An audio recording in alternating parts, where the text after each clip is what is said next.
Hello, everyone, and welcome to another episode of Selling Greenville, your favorite real estate podcast here in Greenville, South Carolina. I'm your host, as always, Stan McCune, Realtor of the Year here in Greater Greenville area of South Carolina. And you can find all of my contact information in the show notes if you need to reach out to me for any of your real estate needs. Just a reminder, as always, please like, rate, review, subscribe, all of those good things to the show to make sure that you don't miss more of this content. We've got some great episodes here to close out the year. Really excited about that. And I'm really excited about this next year as well. It's going to be another year of podcasting, right? My sixth year of doing this podcast is what 2026 is going to be. I started this podcast right before the pandemic in 2020. And we've been going strong every single week. And so many of you guys listen every single week, and I really appreciate each and every one of you. And I really hope this Christmas season, this holiday season, is a great one for everyone. Next episode, for next week, I intend to wear a nice ugly sweater, if I remember. So I'll make sure to show that off to you guys watching on YouTube. And by the way, if you don't watch on YouTube, these next few episodes are good ones to watch on YouTube, in my opinion. If for no other reason than to see my ugly sweater next week. But this week, we'll be talking about the market stats. And then we'll be reviewing, I believe next week, the bold predictions that I made for 2025. How well did I do on those? And then I'll be making the week after, the final episode of the year, my bold predictions for 2026 and what I think is going to be happening in this upcoming year. So lots of good content for you guys, and I hope you guys tune in. So let's jump right into the market stats.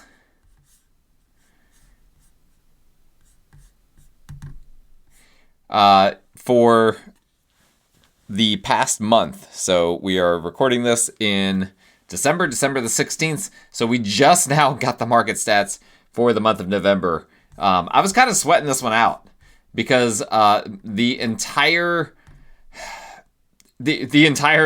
end of year strategy for me depended on me having access to this data this week. Well, normally I would have recorded this podcast yesterday, which was Monday. I didn't have this data yesterday until late last night. It finally came in late last night, way too late for me to record a podcast. I don't like to record at night, especially when it's dark so early, right? We're quickly approaching the winter solstice, which is the shortest day of the year. And so yeah, anyway, I guess it's not the shortest day of the year. It's the least amount of daylight? I don't know. I don't remember. I need to go back and I need to brush off my dad weatherman part of me. Which, by the way, I have a weather station. This is a complete aside here. I have a weather station at my house. It's something I'm very proud of. It measures the wind, the temperature, the rain, all of that.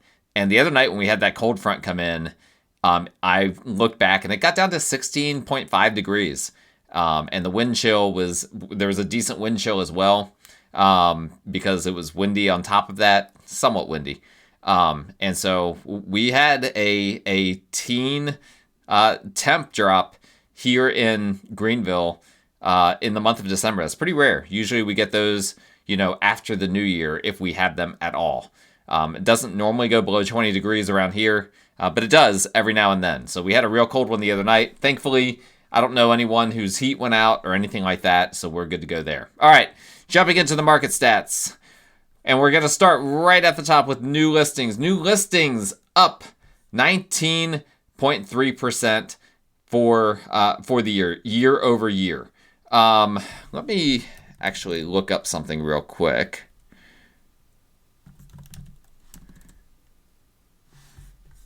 Okay, so we've got, all right, here we go. We've got the November market stats. All right. Sorry about that. New listings up 19.3% year over year. So they're at 1,872. That's up from 1,569, which was November 2024. So 19.3% increase. However, for the entire year, that's a big increase. For the entire year, about half the months this year have been over 20% increase. So in comparison to some of the other months this year, that's not necessarily a huge increase, but this has been one of the stories of this year, right? The number of homes coming on the market has been way more than in prior years. Like, you're looking at the chart, if you're on YouTube, it's like way above every other year that we've ever had. There's a lot of reasons for that. A lot of it is just finally people starting to realize, hey, the market is what the market is. We need to sell our house. We're going to go ahead and list it. And then, of course, you got all that new construction as well coming into the MLS, which a lot of times new construction doesn't appear in the MLS, but it has with more frequency as it's been harder for the builders to move their inventory.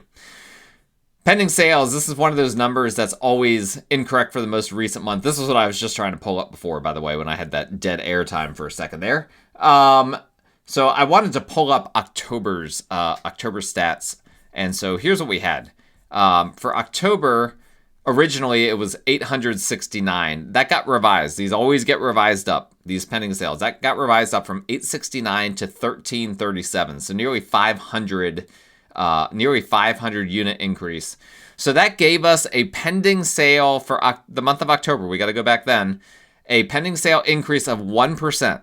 Very small percent increase from 1,324 in October of 24 to 1,337 in October of 25. So now they're projecting 757 pending sales unrevised for the month of November. So that's going to get revised upward by roughly 500-ish units again.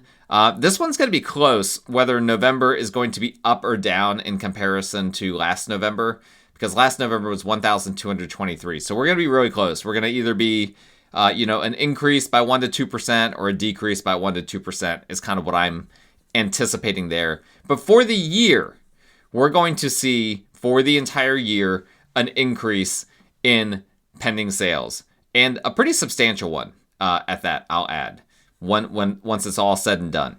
Because right now it's showing a 3.9% 12-month average, but that's factoring in that the November number is way off. So we're going to see some increases there. So a lot more listings, but also a lot more pending sales. Now, pending sales don't always mean closings. And if you look at the trend, we are still below where we should be in terms of where things were trending before the pandemic. Pending sales should be higher than they are right now. But this is the reality of the situation where we are. Now, closed sales, this is really more of a metric for what's actually happening in the market, right? Because closed sales, these are what are actually closing, and these are way behind the pre-pandemic and even post-pandemic until the mortgage rates thing happened. These are way behind the trend line where they should be. But November's closed sales was a decrease. We've had a couple of decreases this year.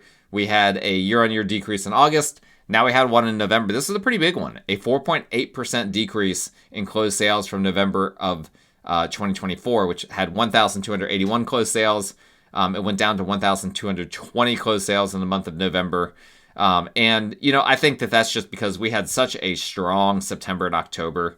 So many closings happened. September was up 21% year over year. October was up 11% year over year. And so we just had things that normally would have closed back in November. They just closed earlier in the month of October. And I think that we're going to have a pretty strong December. Now, I don't know if we're going to have as strong of a December as we had last year. Last year, like, you can actually even see on the chart this big upswing. And the December upswing happens just about every year. If you look at these, this is all the people, getting in those closings before the end of the year.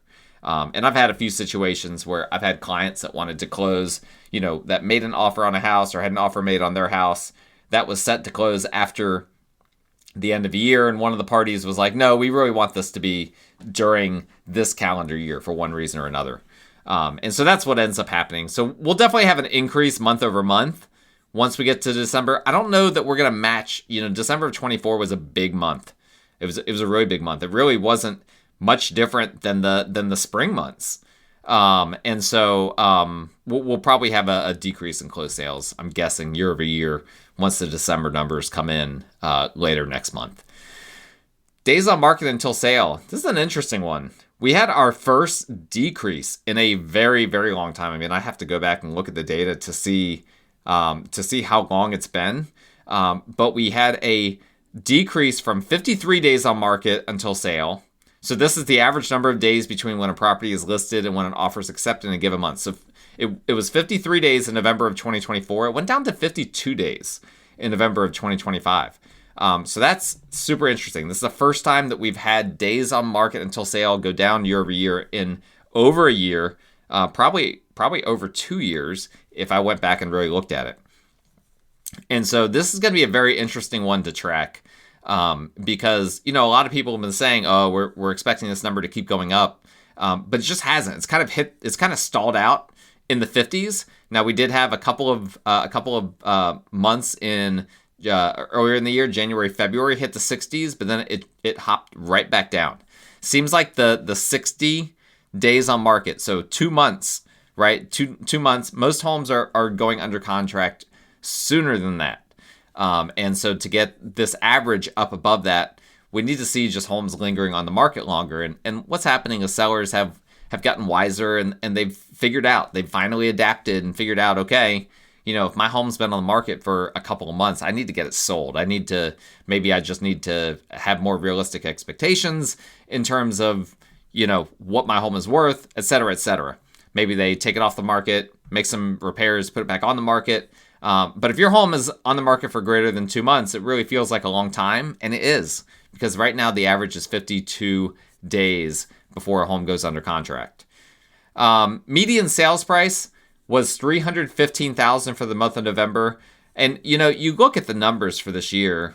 We started at 305 in January, so we're up for the year, but it's really been bouncing around between 315 and 330 basically the whole year. Now, this is up 3.3% from November of 24, which was 305,000. And this has been the story of this year. Again, we've only had 1 month, and that was the month of January, where we saw a decrease in the median sales price. Otherwise, we have seen increases every single month this year. So our price is going up or our price is going down. Well, you look at the median, prices are still going up. November, 3.3% increase. We've now had 3 straight months of at least a 2.9% increase in the median sales price. That's after, we had several months where, so January was minus 2.1%. Then we had a weird February where that was up 5%. That was mainly because February 24 was soft. And so comparing year over year, it was just comparing to a soft month. But then March was only a 1.6%. April was only a 1.6% increase. May was only a 1.9% increase.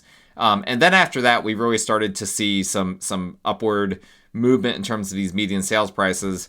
June 2.9, July 2, August down to 1.3, and then September 3.5, October 2.9, November 3.3. So a lot of numbers, but all of that to say, basically since mortgage rates came down, right? If you overlaid this with mortgage rates, you would see that there's a direct correlation to once mortgage rates start to get below 6.5% on average, that's when you really start to see prices start to go up.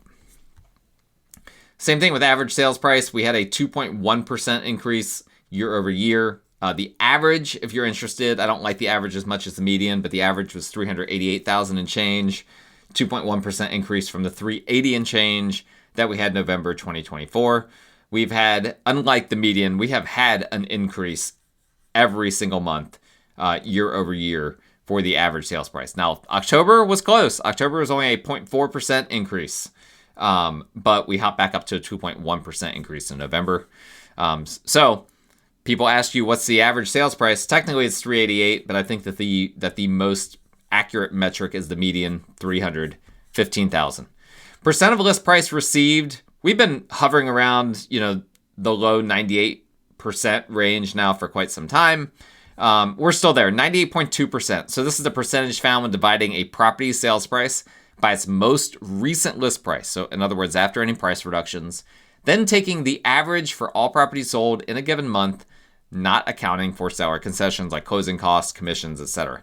All right, so this just takes whatever that last list price was and just divides it by what the home ended up selling for, and you come up with 98.2% on average. So you list a home for $100,000.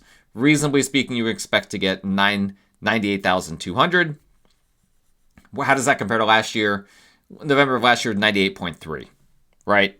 So yeah, slight decrease. That's really a meaningless decrease. More importantly, this is right in line with historical averages, right? Historical, like if you go back to 2017 through the until the pandemic, we were hovering right around 98%. That's a healthy number, right? So this is not all these numbers are healthy, but in terms of the percent of list price received, that's a healthy number. Sellers are getting pretty close to what they have what a property listed for. Now, I wish we had a way to look at how many listings have had price reductions over this period of time and compare that. I would have to really do a tremendous deep dive in order to find that information, and I currently don't have time for that. But that would probably tell a little bit of a different story, right? We've had a lot more price reductions than we probably did in 2019. And so it's not a complete apples to apples, but it's a good metric. Housing Affordability Index, after 2 straight months of us being at 99, and let me see if that got revised. No, it didn't. Okay. So after September and October, we're both at 99, like so close to getting to 100, which 100 is the number that we want. 100 means that the median household income is capable of affording the median priced home, right? Based on incomes, based on home prices, based on interest rates. Unfortunately, mortgage rates went up a little bit more. Yes, even though the Fed lowered their rates, mortgage rates have gone up slightly, not dramatically, slightly. The bond market didn't really completely agree with the Federal Reserve and how they approached it. And so the bond market really controls 30-year fixed rate mortgages. And so that's the reason why these numbers are going up and down. So November, the Housing Affordability Index dropped back down to 96. So the market got less affordable, primarily because, again, we're still seeing prices going up, and you get that combined with mortgages are also going up, affordability goes down. And that was down 3% compared to November 24, which was at 99. Inventory of homes for sale. This is another number that always gets revised. So let's look at October for a second. The unrevised October number was 6,601. That got revised down to 6,096. So this is pretty common that it'll get revised down by about 500 to 600 units, right? So that was pretty close to 500 units. Very similar to when we're looking at the pending sales number. And so that ended up being a 34.1% increase, which is, by the way, the largest increase of the entire year. That's the largest increase that we've seen in maybe since I've done this podcast. 34% increase from October of 2024, which was 4,547 homes for sale at the end of that month. So up from that to 6,096. Huge increase, right? October, a lot of homes on the market. If you're a buyer, you love it. You've got more options than you've had in quite some time. Now, the November number came in at 6,393. So basically 6,400. So that's going to get revised down to probably like 5,900-ish, 5,850, something like that. But that's still going to be a big increase over November of 2024, which is 4,409. It won't be, I don't think, the 34% increase. I think it'll probably be closer to 30%, which is what we've had. That's kind of been where we've been tracking for the past several months. But you can see this is one of those things where it just keeps going up. I do think obviously this is going to, if my prediction is accurate, whereas this final dot, if you're looking on YouTube, that's going up is actually going to start curving downward after this gets revised. That's what I think will happen. But we're still historically higher than we've been since 2011 in terms of just at a snapshot, at a glance, how much inventory do we have on the market? So this is, again, one of the stories that has told us what's going on in the market right now. A lot more homes for sale right now than there have been in over a decade, right? I mean, 2011, my 15-year-old was 1 year old in 2011. And that's the last time we had this much inventory on the market. It's crazy. It's crazy to think about. I wasn't getting much sleep when she was 1 year old. I wasn't even in real estate back then. There's like so much I've experienced multiple lifetimes worth of stuff in the past 14 years, and that's how long it took us to get, or that's how long back you have to go to find inventory at a similar level to where it is right now. Now, that being said, buyers still aren't happy. They're not happy with the inventory. And there's a lot of reasons for that, which we've talked about in the past with this show. But just because there's a lot of inventory doesn't mean there's a lot of good inventory, right? And unfortunately, there's a lot of bad inventory out there, a lot of homes that aren't fixed up, have aging everything, aging roofs, AC units, all those sorts of things. And sellers have to come to grips with that. You have to make your home stand out from the others. You have to put in the sweat equity to make sure that you get, the house looking good. It's got to stand out, right? It's my job when I list a house, it's my job to market the house. But it's the homeowner's job to make sure that the house actually looks the way it's supposed to look. Me as a realtor, I can only do so much when it comes to that. Now, month's supply of inventory takes basically that number that we just looked at, the inventory of homes for sale, and divides it by the monthly pending sales from the last 12 months. Well, remember, those are both numbers that get revised and that are kind of a flawed number currently. So this is another one we got to look back at October. October went up to 4.2 months supply of inventory. That's a big increase from October of 24. That was only at 3.3. That being said, I've told you guys for a long time, the tipping point for when this is like a true buyer's market, in my opinion, is 4.5 months supply. And that's because of the weird things going on with new construction. Most people would say it's 6 months. That old way of thinking is long gone. It's long gone. In fact, I was just talking to a client today that's looking at homes, and they were saying, this feels like a buyer's market. They were saying that from a buyer's perspective. It's like, yeah, it feels like that because it pretty much is. I mean, it's different, right? The buyer's market that we're used to seeing is a buyer's market that has a ton of foreclosures, a ton of short sales, and we don't have that. And I'm going to be talking about that in my bold predictions episode. By the way, we'll cover some of those numbers, which are quite interesting.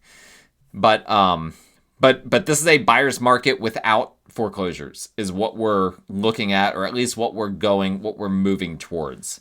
So November says currently 4.5 months of inventory. I think that's going to get revised down probably a good bit, because October originally was 4.7. That got revised down to 4.2. So we'll probably see November get revised down to 4.0 or 4.1. So we're still in the low fours when it comes to month supply of inventory after all these things get revised. And so, kind of feels like a buyer's market, but like if we got to 4.5 months of inventory, it would really, really, like, it would be unmistakable. Nobody would be arguing like, we need to get to 6 months for it to be a buyer's market. No, everyone at that point would just be like, yeah, this is a buyer's market, right? That would mean a lot of demand would have to exit the marketplace in order for that to happen. And we've had supply outpacing demand. That's why these numbers have been going up, right? That's what happens. Supply outpaces demand. That means that month supply goes down. And so, it would for this number that's why it goes up. For this number to go up substantially more, because we kind of hit a wall here at 4.1, 4.2. So for that number to go up to 4.5, we need to see some demand erosion. And that could happen from a recession. That could happen from people getting scared about elections. That could happen from a lot of things. I think in general that we're going to see more stability in this upcoming year, but it's everyone's guess. But that's all for today's Market Stats episode. Thank you guys so much for listening or for watching. If you like this content, if you're on YouTube, please make sure you subscribe, hit that little bell that's like somewhere, in this general area. Please hit the thumbs up button somewhere kind of in this area, I think. I'm pointing in case you're listening. You have no idea what I'm doing.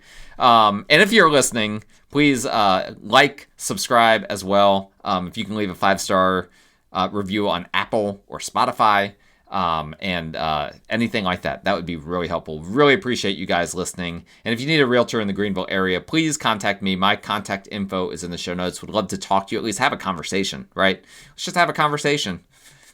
There's no obligation, right? Not until you sign on the dotted line that I'm representing you as your realtor. There's no obligation for either of us. And so it's a free conversation. Hey, I'll even, if you want to have lunch, if you want to have coffee, something like that, let me know. I'm happy to do that too. So thank you guys so much for watching and for listening. Again, we've got some interesting content coming up here in the next couple of weeks, so please make sure you don't miss it. We will talk to you guys next time.